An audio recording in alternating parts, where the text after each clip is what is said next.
Inniswell Ministries International presents Midweek Message. Hi, family.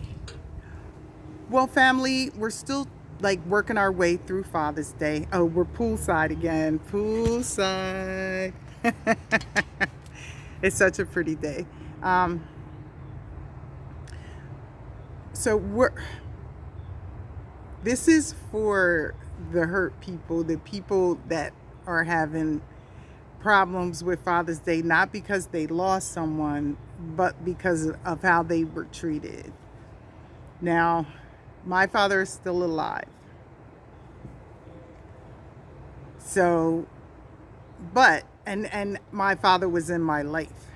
But as a child, as an 8-year old child, when my parents divorced, I felt abandoned. I felt rejected. I felt ignored. I felt like it was my fault somehow. But I can remember them arguing. Like, I can remember how intense those arguments used to be and how that used to scare me.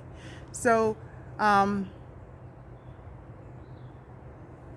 I want you to know that you're not the only one that has daddy issues. And okay, we got daddy issues. Let's start working our way through them.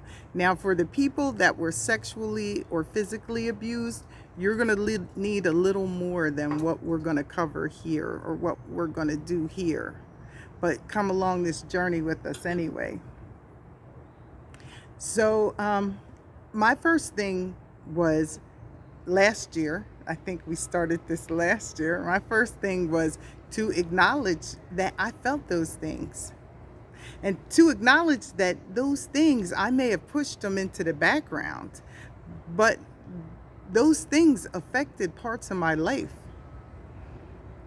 and affected how I perceived myself. So I have to like reflect and deal with that, accept the fact that I felt that way and not feel bad about it because I was 8. Right?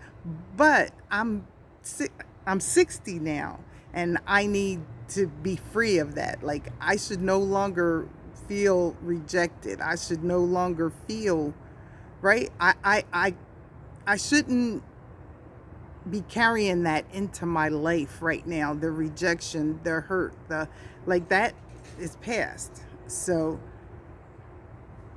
for people like me who were like children of divorce, for people who like never really knew their dad wasn't in their life, or their dad was like right around the corner but he never acknowledged them,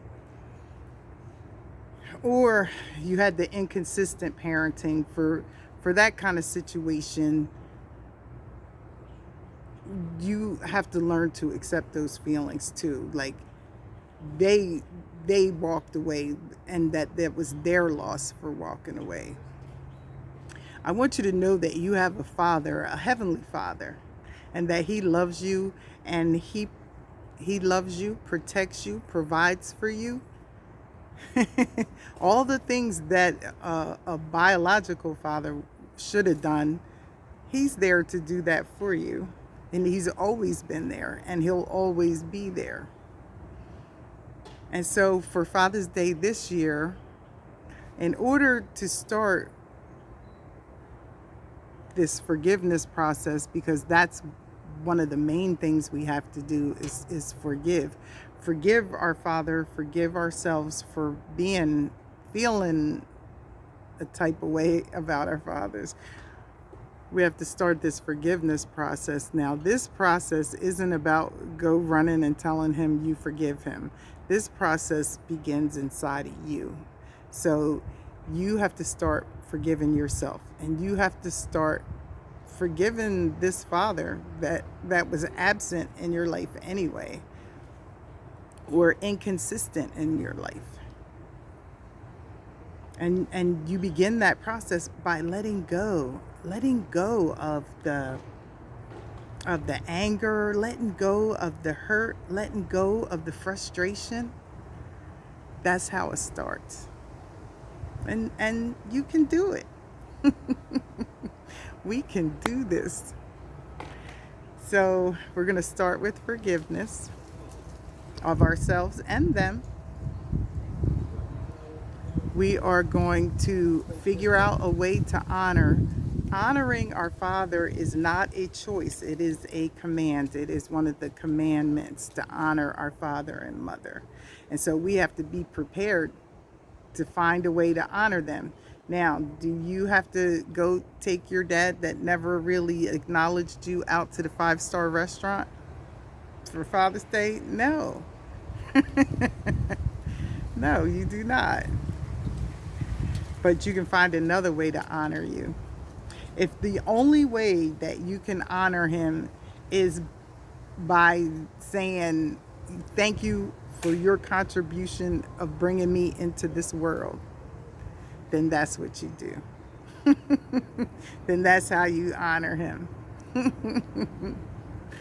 And that's how you start. And that's how it starts. Because when we're in unforgiveness, we're out of alignment with God.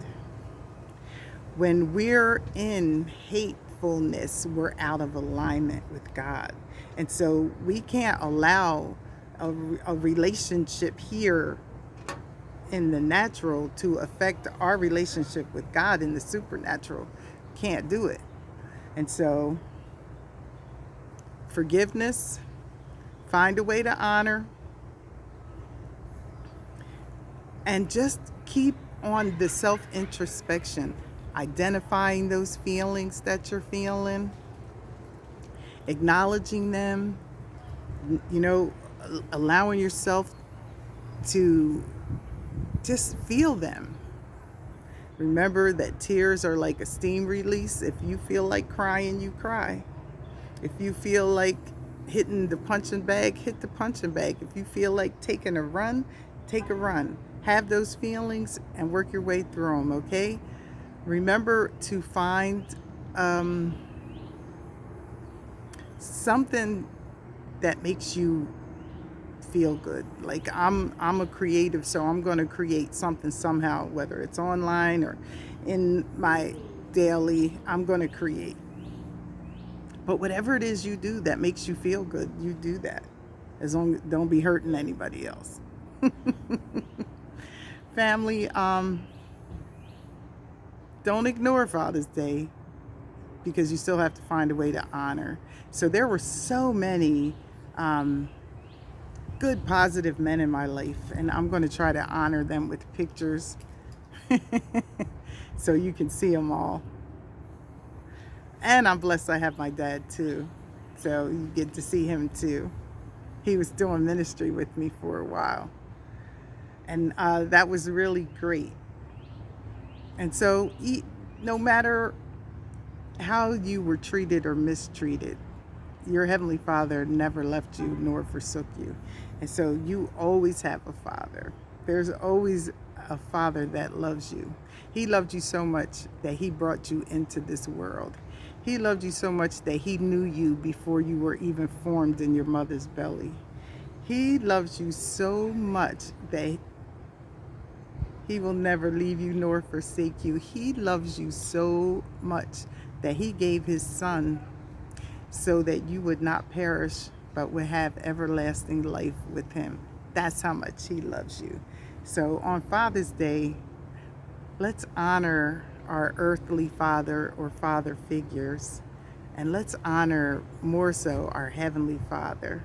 Okay, well, join us again next time when In His Will Ministries International presents Midweek Message. Until then, bye.